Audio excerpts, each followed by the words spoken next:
তাআলা আনহু বলেন, রাসূল সাল্লাল্লাহু আলাইহি সাল্লাম বলেছেন, আল্লাহ তাআলা বলেন, আ'দাতু লিইবাদিয়াস সলিহিনা, আমি আমার ভালো বান্দাদের জন্য এমন ভাবে জান্নাত রেডি করেছি, প্রস্তুত করেছি, মা রাআত আইনুন, যেটা চোখ কোনোদিন দেখেনি।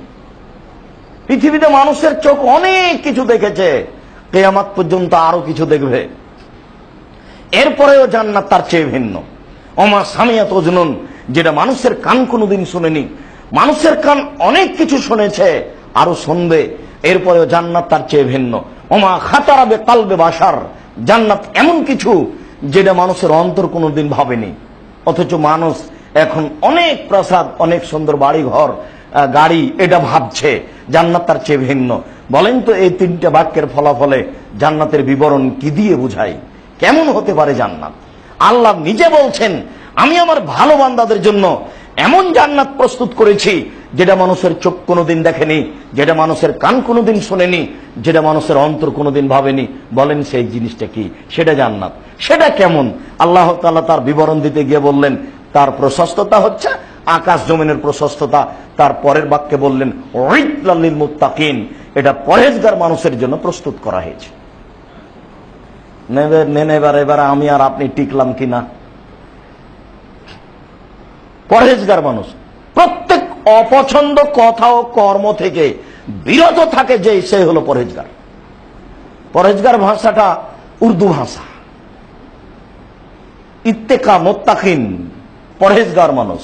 পরহেজগার আমরা এমনিতে বলি, ও খুব পরহেজগার। তো পরহেজগার সরাসরি অল্প ভাষাতে এইভাবে বুঝি, প্রত্যেক অপছন্দ কথা ও কর্ম থেকে বিরত থাকে যে। আর এইদিকে তো আল্লাহকে সন্তুষ্ট করার জন্য ইবাদত আছেই।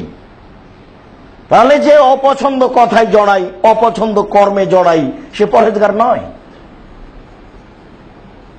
এই কথাটাকে আল্লাহ রাসূল অন্য জায়গাতে এইভাবে বলেছেন, পরহেজগার হচ্ছে সেই লা ইসমা ফিহি ওয়ালা বাগিয়া ওয়ালা গিল্লা ওয়ালা হাসাদা, চারটা জিনিস নেই যার, সেই পরহেজগার।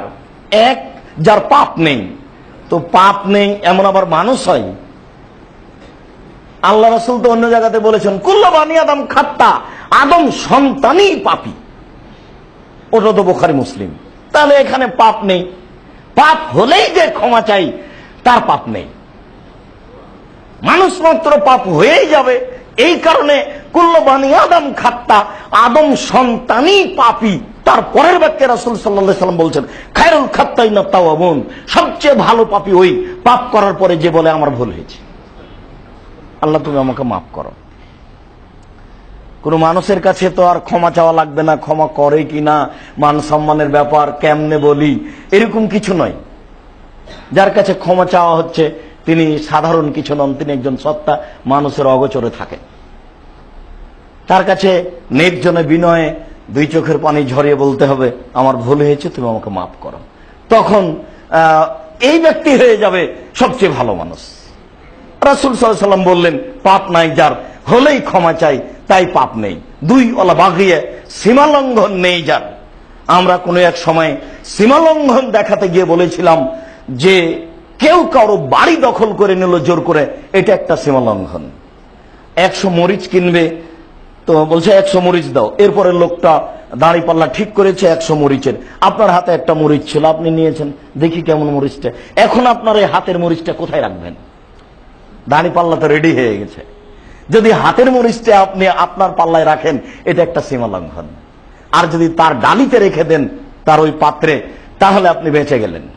ওইটা বড় আর এটা ছোট, এর মধ্যে কত সীমালঙ্ঘন আছে। যার সীমালঙ্ঘন নেই সেই পরহেজগার। 3, ওলা গিল্লা, যার আমানতের খেয়ানত নেই সেই পরহেজগার। 4, ওলা হাসাদা, যার হিংসা নেই সেই পরহেজগার। মানুষ হিংসাতেই জ্বলে। আর এই যে নির্বাচন পদ্ধতি, মানুষকে মনে হচ্ছে যে হিংসা দিয়ে জন্ম দিয়েছে, এরকম মনে হচ্ছে। কত যে পরিস্থিতি সমাজে নেমে আসছে, যা সরাসরি মানুষকে হিংসা তার ভিতরে জন্মাচ্ছে। তাতে তার পরহেজগারিতা কেটে যাবে। চারটে জিনিস থাকে না যার, সেই হলো পরহেজগার। আল্লাহ তাআলা বলছেন, উইদ্দাত লিল মুত্তাকিন, জান্নাত তৈরি করা হয়েছে, প্রস্তুত করা হয়েছে পরহেজগার মানুষের জন্য। পরহেজগার মানুষকে অত্র আয়াতের পরের অংশে আল্লাহ তাআলা 3টা গুণ উল্লেখ করেছেন, তার একটা গুণের সাথে আজকের আলোচনা সম্পৃক্ত। আল্লাহ তাআলা বললেন, আল্লাযীনা ইউনফিকুনা ফিস সাররাই ওয়াজ যাররাই, যারা আল্লাহর পথে দান করে সচ্ছলতায় অসচ্ছলতায়। সচ্ছল মানুষকেও দান করতে হবে, অসচ্ছল মানুষকেও দান করতে হবে। ব্যবসা নিয়ে অনেক সমস্যার মধ্যে পড়ে গেছেন, এরপরেও দানের হিসাব ভিন্ন মাথায় রেখে দিতে হবে, নইলে তো আপনি পরহেজগারের একটা জোরালো পাতা থেকে দূরে সরে যাচ্ছেন। আল্লাহ তাআলা বললেন যে পরহেজগারের জন্য এটা প্রস্তুত। তো পরহেজগারকে এই কথা বলতে গিয়ে প্রথমেই বললেন সচ্ছলতায় অসচ্ছলতায় যে দান করে সেই পরহেজগার।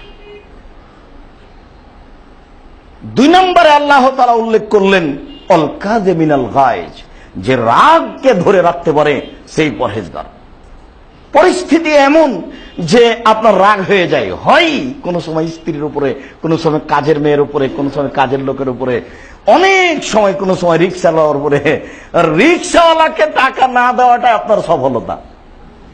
অন্য হয় 5 টাকা বেশি চেয়েছে, তো গরিব মানুষ একটু ঘুরিয়া ঘুরিয়া কোন দিকে নিয়ে গেছেন, তো তখনও টাকা বেশি চেয়েছে, আপনি খেপে গেলেন। আপনার তো সব টাকা নেবে না, যে রিক্সাওয়ালাকে আপনার সব টাকা নেবে, ওর উপরে এত খেপে গেলেন কেন? একজন রিক্সায় উঠলো, তো আমি উঠলাম, তা আমি বললাম যে রিক্সা ভাড়া ঠিক করলেন না। তখন বলছি যে কি ভাড়া ঠিক করবো, ও কি আমার সবই টাকা নেবে? সম্মানিত মসজিদের মুসাল্লি, বলছিলাম বিষয়টি যে মানুষকে মাফ করতে হবে, রাগকে দমন করতে হবে, এই হলো পরহেজগার, এর জন্য জান্নাত প্রস্তুত। 3 অল আফিনা আনিন নাস, মানুষকে মাফ করতে হবে। মানুষকে মানুষ মাফ করতে পারে, সহজে চায় না, অথচ আল্লাহর কাছে সবাই ক্ষমা চায়, আর সবার জন্য আল্লাহ ক্ষমা করার জন্য প্রতীক্ষমান রয়েছেন। একটু রাগ বেশি হয়ে গেলে মানুষ বলে, ওকে আমি জিন্দেগিতে কোনোদিন মাফ করব না, আমার সাথে এই আচরণ করে। এই জন্য আল্লাহ তাআলা বলছেন যে আমি জান্নাত রেডি করেছি, তবে 3 শ্রেণীর মানুষকে দিব। 1, যে দান করে, 2, যে রাগকে দমন করে, 3, যে মানুষকে ক্ষমা করে। এই 3 শ্রেণীর পর্যন্ত আল্লাহ থেমে গেলেন এখানে। সম্মানিত মসজিদের মুসাল্লি,